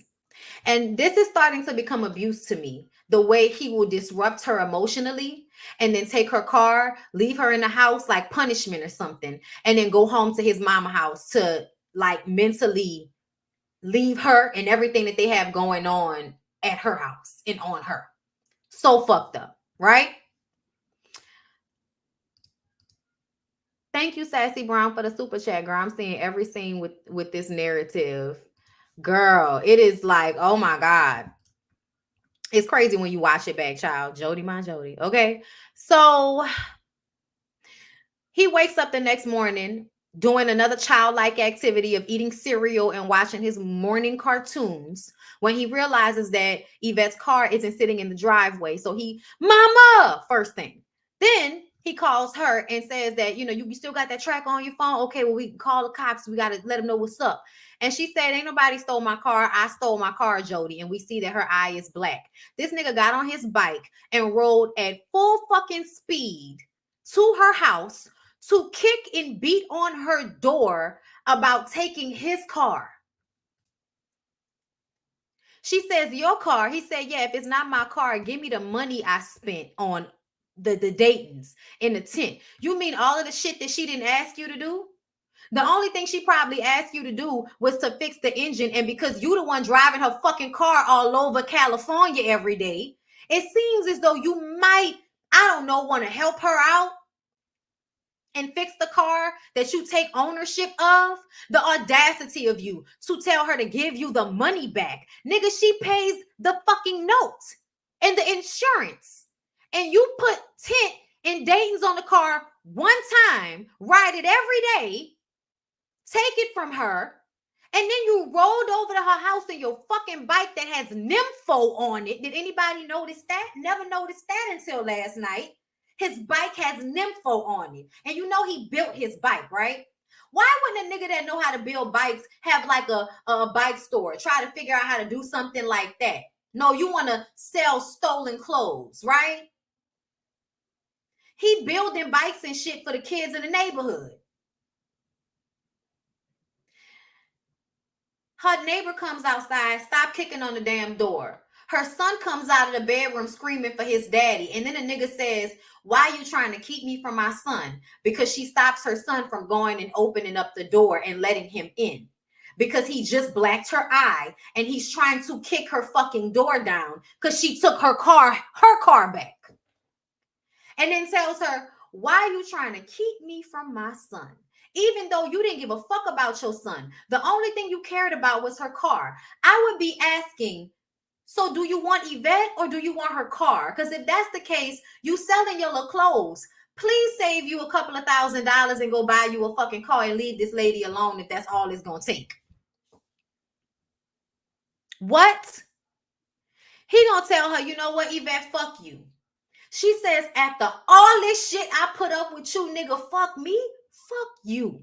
Y'all, that was the line, that line, I feel like nobody has ever said a line and meant that shit as much as she said it in that moment. Shout out to So he goes home to his mama and Melvin, who are happy and chilling in the living room, dancing and shit. Okay, living their best life. Jody complains to Anita about, you know, feeling like, yeah, he a good dude. He may cheat from time to time, but he good to her ass. He take her back and forth to work every day. He fixed the car when he need fixing. He give her money on the phone bill every now and again. And he put groceries in the fridge when he stay over there. Y'all, the fact that he think that's enough. The fact that you think it's enough to throw her money on a phone bill every now and again, y'all have a child together. Y'all have a whole fucking baby together, and that's all the financial help you give her? And you think that makes you a good guy? Do y'all hear this shit? It's insane. Juanita asked how he would feel. First of all, she asked for him to think about if Yvette had done all of those things to him. What if she fucked around on you, took your car, and left you in a hot-ass house with a baby all day? How would you feel? You taking her side, mama. Oh, she taking her side because she's asking you to think about how you would feel if Yvette did what you did to her, to you? Then she says, I just understand where she's coming from. Just think if somebody would do all of the things you're doing to Yvette to me. Your daddy used to do some of the same dumb shit that you're doing now. I just know where Yvette is coming from and I understand how she feels. After a while, a woman can feel used and unappreciated and she will get tired of a man. But as much as you're thinking about her right now, she's thinking about you too. And she is. Yvette is sad, okay? She forgot that the nigga wasn't coming get her. Forgot her car was in the driveway. It was so sad. You are the someone for me. And I have always believed that you will forever be right here with me. Okay, playing solitaire alone. She called Sharika. Sharika in the house, drinking and smoking. Okay, drinking on that thug passion with Chris. Okay. And when, you know, she started talking to Yvette, he like, oh, you on the fucking phone again? Bitch, get off the phone so I can come over here and I can drop it off in your drawers. You know, I like aggressiveness too, y'all. I like to feel like you gotta have me. I like that. That's cool. But let me tell you something. It always matters the way somebody talk to you. Not only does Chris beat Sharika, but calls her a bitch and tells her to get off the phone and stop bumping her gums so he could drop it off in her drawers. What you gonna drop off in my drawers? Some shit? Like, get the fuck out of here with that. All for him to come over to her while she on the phone and start fucking her while she on the phone.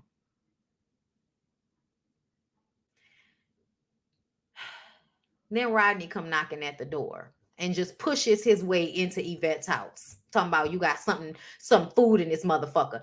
Nigga, what? Once again, audacity, entitlement. It's insane. K-Rub, thank you for the super chat. When I was 20 crazy, number one used to keep my car while I was at work. Pick me up late one day with speakers in it. I'm triggered. Yeah, girl. Thank you for the super chat. Girl, it's crazy as hell. Okay. So Jody gets robbed for his Alizé by some little niggas. So he crawls like he's such a bitch. I'm sorry, y'all, but Jody is such a bitch. Yeah, you got jumped, but you rode your bike all the way to Kim Mama house, all for you to fall out on the floor when you get there. You rode all the way there using both of your legs and arms, and now you can't walk up the damn stairs and in the door without acting like somebody shot you. So of course, P tells Kim go get his gun and they go looking for the little niggas. They roll up on him. P pretends to be drunk and then pulls a gun on one of them. They line him up and y'all seen it. Okay, he give him a lesson on how to punch a nigga in the face. Okay, what kind of soft ass punch was that, Joey Joe? Okay, because you know everybody got to have their super hard homeboy that convinces them to do stupid shit, right? So that's Sweet Pea, right? But Sweet Pea is always, you know, also the nigga you need in times where there's only one thing you can do, and that's kill somebody. So, you know, Rodney gonna put himself in a situation to be just that, and P is gonna be the nigga to call. Okay, so P punching everybody out except for the last dude that had all of the, you know, oh look at him, he got heart, cuz he got heart, cuz gonna tell us. Yeah, it was funny to me that the dude who had the most heart, you humiliated most. He beat him he beat him with a belt to the point where Jody couldn't even look at it anymore. I feel like at what point is Jody gonna realize you ain't that hard, nigga? That's the thing for me. Jody constantly had moments throughout the movie that shows you he's not as hard as Sweet Pea. He's not on that level. Yet he continues to pretend as if he is. That's how you end up dead. When you know you're not a street nigga, but you like handling everything like a street nigga. So y'all, Yvette is in the bed with her baby reading a romance novel when Rodney comes in trying to fuck. I said, let me tell y'all something. Everybody, you know, Snoop Dogg is wrong for being this skinny. I'ma just say it. Snoop Dogg is wrong for being this skinny. I don't know who it's attractive to for a nigga to look like an alien, you know, from Men in Black. But I was just like, why is he this thin? Why? Eat some more protein. Build some fucking muscle. I don't know, my nigga, but you being that thin is just like, oh my, you trying to touch you? Ew. Anyway, so she tells him to get the fuck out of her room before she called his parole officer. Okay. Jody goes over to get JoJo, and Yvette left her son with Rodney and 3 of his hood ass homeboys. I said Yvette then lost her motherfucking mind, but I also feel like that was probably her trying to show Jody what was going on. Like, I want him to see. I want him to feel away. I want him to be jealous. I want him to do something about the fact that this nigga's in my house. So I'm going to leave my baby with these niggas who I can't trust with my kid. That shit was crazy. So he comes and gets the baby. And when he walks away, you know, he giving the niggas the look. But he walk away because ain't nobody got time for that shit. Snoop said, can you believe this nigga gonna come over to my motherfucking house, talk shit to me while I was in jail, fuck my bitch, have a baby by her? Man, get the heat, cuz. It's literally one of my favorite parts of the movie. But from now on, they're plotting on Jody. But I'm gonna just say this. Why is it that every time a woman has something, men try to take ownership of it? That is not your house. Jody did it to her, and now so is he. You niggas don't pay no bills. That's not y'all house. That's not y'all car. What is wrong with y'all? What is wrong with y'all? Juanita and Melvin are dancing to some Marvin Gaye, y'all. Ooh, I love that song. I do. No. I'm spacing. I hate that. Jody, Marvin, please believe me. You were my wife, my life, my hopes and dreams. For you to understand what this means, I shall explain. I stood all the jealousy, all the bitching too. Yes, I'm forgiving, oh, once in bed with you. Oh, darling, how could we end up like this? Oh, baby, let me reminisce. Oh, and when we We stopped the hands of time. You set my soul on fire. My one desire was to love you and think of you with pride and keep you satisfied, oh baby, oh baby. We could not bear the mental strain. Oh my God, child. Leave you. I never meant to. Now you see how much you hurt me. But if you ever need me, I'll be by your side. Though the many happy times we had can really never outweigh the bad. But oh, I never loved nobody like I loved you, baby. Come on, bruh. I cannot. But the song and the reason why I felt the need to sing it, like all of the words and shit, is because it's so spot on for the moment. She shows up, her car is broke, so she's in Sharika's car. It's pouring raining outside. He like, them niggas still at your fucking house? And she says no. She pleads with him and says she didn't ask for Rodney to come and she can't get him out of her house. He tells her it's not his fucking problem and tells her to get off his doorstep. Some mean, disrespectful shit. She gets in a car and she cries and she says, oh God, he don't love me no more. And I was just like, he don't love you no more. That nigga like said, fuck you. And I get it. She was so hurt. She's 20. I get it. But I'm going to tell y'all, I remember there was a little dude who used to like me back in the day. And he was all right, but I didn't know how I felt about him, okay? Because he was like hood with dirty shoes and shit. And I ain't got time for that. I wasn't raised like that. My sister would never. Okay, my sister, dirty shoes. And I can remember we was talking about Baby Boy because back then it was the thing. It was the thing to watch back then. Okay, it was right when it came out. I'm young, right? And I can remember him laughing at that scene and feeling like that's what she get for leaving him. Even at that age, we couldn't be no more than 12 or 13 years old. And this boy understood that it was funny. Her pain was funny because she decided not to stay with him, even though he's the one that blacked her eye and cheated on her with her coworker. Needless to say, I stopped talking to him after that. So yeah, y'all, she said, you don't want me no more. Oh God, get me out of here. Okay. So he go back inside. He was about to go back out there and decided not to. And so he calls Peanut, talking about, once you come scoop a nigga up so I can give you a sample. Child, Peanut said, nigga, what? You ain't got your other baby mama car tonight? Listen, if I want some dick, I'll call you and then you can figure out a way to get here. Click. The fuck? I was like, you better. I was rooting for Peanut. I was rooting for Peanut the whole time after that because Peanut was like, nigga, I'm watching TV. Fuck out of here with that. Wasn't thirsty for this nigga at all. Also, he didn't love her the way he loved a vet, you know, if you want to call it love. But anyway, I feel like you also didn't have your own apartment and your own car. Like you were still living with your mama and much younger, probably like 18. So I just kind of feel like you probably didn't want Peanut because Peanut didn't come with an apartment and a car for you to steal every day. So Juanita blames blames Jody for some weed she found in her garden. And he was like, first of all, he was sleeping in the middle of the day. This nigga still ain't got no fucking job. But y'all know it wasn't him. It was Melvin that planted the weed. I mean, Melvin is the fucking landscaper. I don't know why she thought Jody planted the weed in her garden. That nigga too lazy to plant anything. All he do is come back there and pull up weeds.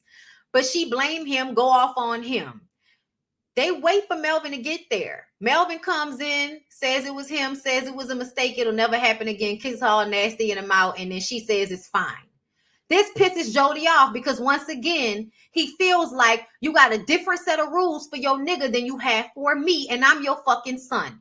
And honestly, in this moment, I understood his anger. You ready to curse me out and kick me out. Now she already wants you gone. So she looking for an excuse. But either way, she was ready to scream out on him. But as soon as she found out that it was Melvin who did it, all of a sudden it's not that big of a deal anymore.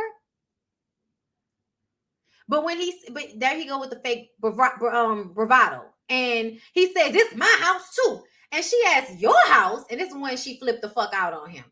"Do you pay any bills in this motherfucker? When was the last time you fixed anything? All you do is eat, sleep, and shit.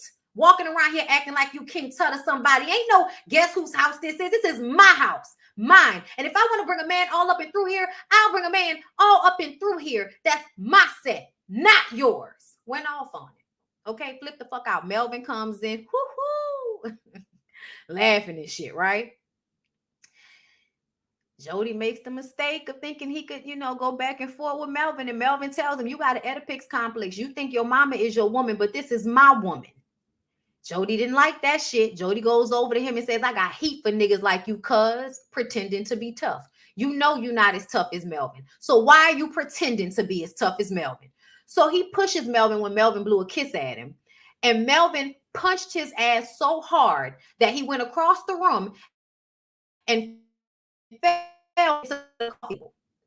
Yeah, Melvin is an instigator, but at the same time, I'm not mad at Melvin on some slick shit for the way he talked to him, because it was the truth. The truth of the matter is, you do think this is your woman and it's not. You do need to get the fuck out of the house and go be a grown-ass man. Your mama woke you up in the middle of the day because you were in the middle of the day sleep in her house where you don't pay any bills. But yes, no, Melvin is absolutely messy. Melvin ain't shit. Melvin is a deadbeat to his own fucking kids, and Melvin is abusive. But as soon as he threatens to leave after she jumped in front of her son, of course, stop, she separates them. And Jody like, "I'ma leave." She like, "No, wait." And then he says, "I'ma leave." Melvin says, "No, I'ma go. And she says, "No, please don't. Please don't. Please don't." Even if you're not completely upset with Melvin, Melvin is the one that put weed in your garden, broke your coffee table, and just instigated an even bigger argument between you and your son, and then proceeded to knock him the fuck out. And while you were trying to protect your son, he kicked and punched your son while you were holding him. So he lost his shit. Then he punched some holes in your wall. But you begging and pleading for him to stay. The only reason this isn't as problematic as it really is because Jody is grown. But the fact of the matter is, something tells me that Juanita acted like this even when the boys weren't grown. Even when they were children, she would choose fucked up men over her children. Jody and his nympho bike leave, and he tells his mom it's her fault if he gets killed. And that's what I'm talking about. Holding his mortality over everybody's head. You know what, nigga? If leaving my house means that you get killed, that's on you. You got your own life to live. Okay?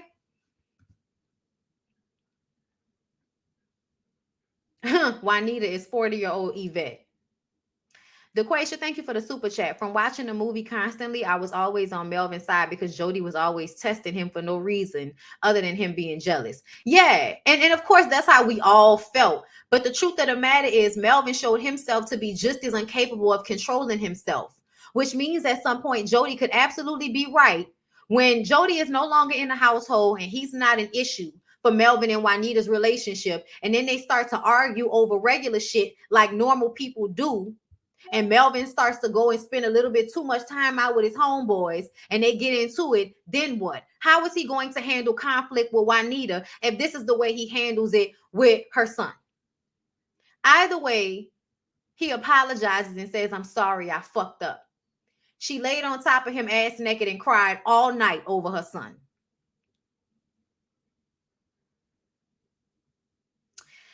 Rodney got his hair curled, girl, okay? And he's trying to fuck on Yvette, but she is not here for it. And I'd rather be with you. Ooh, I'd rather be with you. Ooh, yeah. Yeah, I'd rather be with you. No, Melvin is not the older version of Jody. Melvin is the older version of P. Okay? I know I might sound strange, but I really mean it. Okay, so he got his hair done. He was trying to fuck. Yvette said no. Okay, use the closet towel. I mean, use the lotion towels in the closet, something like that. Use your hand. Use what you know, jailbird.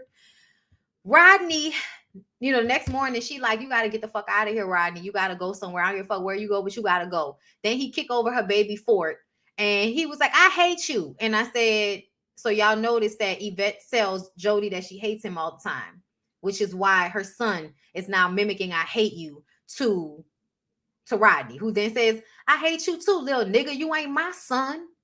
And it's always been an issue for me, the way men or people, period, not just men, but people, period, in the Black community will want to be with someone, but then treat their child like shit because it's not their child.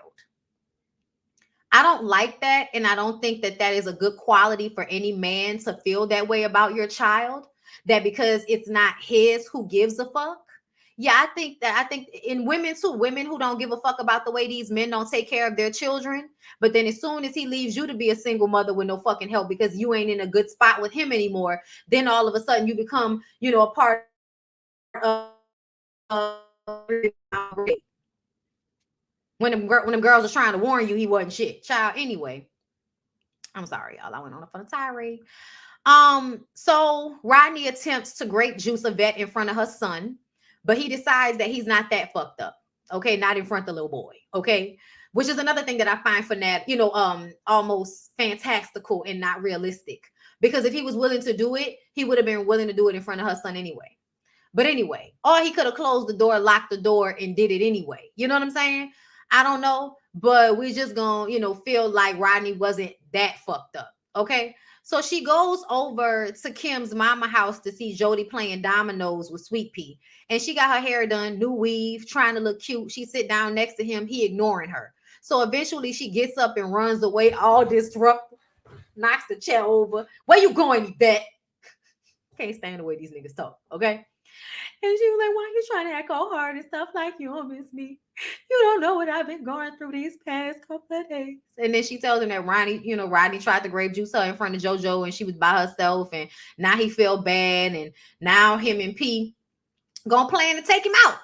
But while they cleaning guns and shit, he said, I can't do it. I'm not a killer. I can't do it. And P said, listen, let's pray about it. And the prayer they prayed basically is, Lord, if you can't show us the way, then forgive us for being lost. Sometimes I feel like you like being lost so you can say you didn't know the way. You know what I'm saying? Like, I feel like nobody's lost. You're not lost. You know what I'm saying? Like, certain things require certain, like, I'm just sorry. Some people some people got to go. There's no arguing. There's no getting them arrested. No, some people got to go. So if you can find a clean way, it's a movie, it's a movie, But at the same time, I just kind of felt like, kind of bitch ass shit is that, Jody Joe? Like, you know what I'm saying? Like, dude tried to grape juice your old lady. Anyway, so he decides they're not going to do it. They go sit on a porch, and Rodney did what Jody does all the time. Takes Yvette's keys and takes a little money out of her wallet, goes to pick his homeboys up, and they roll up on Kim Mama house, and shoots the house up. Now, this scene when Jody seems to be shot and killed, and then we see that he wasn't shot and killed, it reminds me of how we always wished that Ricky didn't die in Boys in the Hood. I can't tell you how many times I have watched Boys in the Hood, like wishing that wouldn't have happened the way it did. So I feel like this is what I love about John Singleton, because I think John Singleton knew that everybody felt like that about Ricky. So that was his way of giving us that moment by letting it be as tragic as it can be, but then saying, you know what? Nope, not this time. Not this time. This time I'm going to give y'all what y'all want, which is for your protagonist to not die being shot up outside somebody's fucking house when you were doing the right thing. Okay? Okay, shit also menace to society. Anyway, um, so now that you done shot up, Kim Mama house, we gotta kill a nigga. You rolled up on P house. So they orchestrate a plan. They turn the electricity off. So when Rodney goes outside to check the breaker, Jody rolls up on him and he was like, so I'm supposed to be scared, nigga? And then P comes up behind him and Rodney punches Jody and they run. They start, they give chase. And so eventually he like, bust, nigga, you gotta shoot him. So Jody shoots him and he ends up falling to the ground, but he not dead. And P was like, finish him off, but he couldn't do it. So P finished his ass off. But this again reminds me of the bloopers. You guys, I really wish somebody would put them fucking bloopers somewhere. It might be on YouTube somewhere and I just haven't seen it. But the moment where he's like, bust, and he's running and it switches to your boy from the hair salon. He fell. Like, wait. Okay, all right. Oh, all right. Shit. And then he get up. He was like, what the fuck is all of this on the ground? What is this? People gonna think I'm in my period. When I tell y'all, we used to watch that shit over and over again because that shit was too fucking funny. Okay? I can never watch the scene seriously anymore after watching the bloopers. But one of the best parts of the movie is Jody after his mama's house, running home to her house and into his bedroom. Melvin, who's obviously moved in at this point, comes into his room and Jody is like, once again,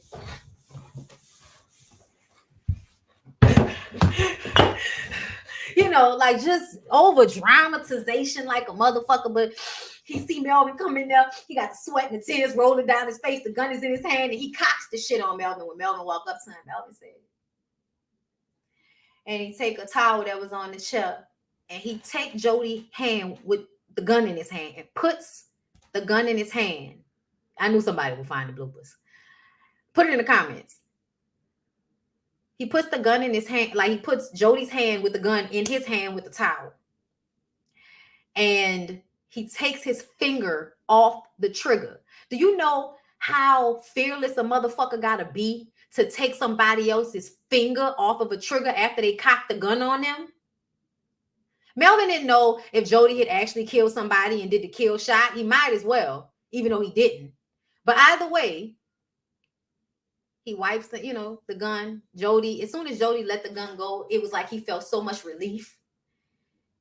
The way Melvin wrapped the gun up and then held it close to his chest as like a figurative for the literal of, I'm going to hold this close to the chest. I'm going to get rid of this. You don't have to worry about it. You know what I'm saying? I feel like that was definitely one of the best parts of the movie. And so Jody goes home to Yvette, gets in the bed with her, and without any words, she realizes what has already happened, and she just comforts him. A little while later, he goes back to his mom's house, and she's sitting in her garden looking a little stressed out, and she asked where he's been staying, and he said he found a place. Still driving around in Yvette's car. And she said, well, you need some money, Jody? I ain't got no money. Like, nah, Mom, God, I'm straight. Shit, do you need some money? And she was like, yeah, 20 years worth, which means she never got no child support, never got no help. Okay? She says Melvin said they had a talk the other night, and he says, yeah, he's glad she got a new boyfriend.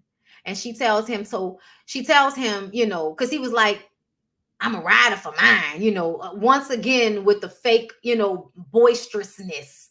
You know what I'm saying? Like, it was just a lot of fake boisterous, I'm a rider for mine, mama, for real. Like, boy, shut up. But she just wanted him to stop talking about death. Nobody ain't gonna die no time soon. She was like, do the best while you're here. Hope to God that there's something better after this, and hope Jesus let your ass in on the judgment day. That's what she told him. And she said, up until that day, you better watch your back. And he walks out after he kissed her and say goodbye. And Melvin is outside talking to his homeboy, and they have their mutual respect. Now, what's going on, OG? Oh, nothing much, baby boy. How you doing? Living this California life. All right. Put on some old school. I do love you. Oh, and it's all right. Oh, I do love you. I love you now. And Gonna let you go. Na na na. Pretty little baby. Listen, anyway. So he goes home to Yvette and they lay down and watch TV with their baby playing in the living room. And this is the moment I had a great appreciation for because I feel like a lot of Black people were trying to tell stories that were realistic to what a lot of Black people in inner cities were going through. But ultimately, Black people just want the same shit that white people be wanting, to be laid up with their loved one comfortably in their home, not having a care in the world. That's what people be wanting a lot of the time. And it showed that even though their circumstances are different, they want the same things. So like I feel like essentially that's what the movie was trying to show, but how all of these things get in the way of it. But then, so first of all, shout out to Sweet Pea for getting baptized with Kim and Kim Mama right there. Did y'all see that Preach from All American was his homeboy standing there with him while he was getting baptized? Y'all know we didn't know who Preach was back then, but it's so funny because I was watching. I said, "Look at Preach." That was too funny. And then we see Yvette is pregnant. They're going to the park, and he laying out the little picnic, and he didn't put a ring on her finger, so they engaged. And it's giving sweet. It's giving he's manned up. It's giving he's gonna do what he's supposed to do. That's what it's giving. But essentially, that can still, turn out at the bus stop pregnant with her other son, while Jody riding around in her motherfucking Toyota, her motherfucking Honda. Okay. But anyway, y'all, that was Baby Boy. It's a great movie, but essentially, I feel like it is one of those movies that has romanticized hood love and toxic relationships. And with that being done, I feel like we now find ourselves in a social media age with those relationships being acted out all over the place. And I don't know if it's doing the good it's supposed to be doing because the people don't have the education or the context for what they're looking at. When John Singleton and everybody came together to do Baby Boy, I feel like they were trying to say something to where we were going and what the situations were and romanticize it for sure. That's where the issue comes in. But ultimately, I feel like they were still trying to point out all of the young Black men that are out here doing nothing with their lives. So now we fast forward, and I feel like the movie is more prevalent now than it was then. It's crazy. It's crazy. Over romanticized. Absolutely. Like a war movie from the fucking 50s. But anyway, y'all, I hope y'all enjoyed this installment of Now That We're Grown. Please don't forget to like, comment, and subscribe. And check out my website. If they flag this video, it will be available on the website. All of the videos are always available on the website, y'all. The lives, because they do flag them. So if you're looking for the Love and Hip Hop Black Ink Crew Chicago one, that's on the website because they've had that flagged all day and they have not fixed it, so it remains private. My BondyBlue show that I did, I cut that up for you guys and put that in smaller, like 20-minute or so videos, so you guys can check that out as well. And don't forget the Ooh Ladies first panel was last night on Jamie That's Me's channel. I feel like we had a really, really great show. Okay. So you guys make sure that you check that out on Jamie That's Me's channel. I'm not going to tell y'all which one I'm doing next. Just come through when I do it. Okay. Love y'all. And I'll see y'all in the next one. Peace out.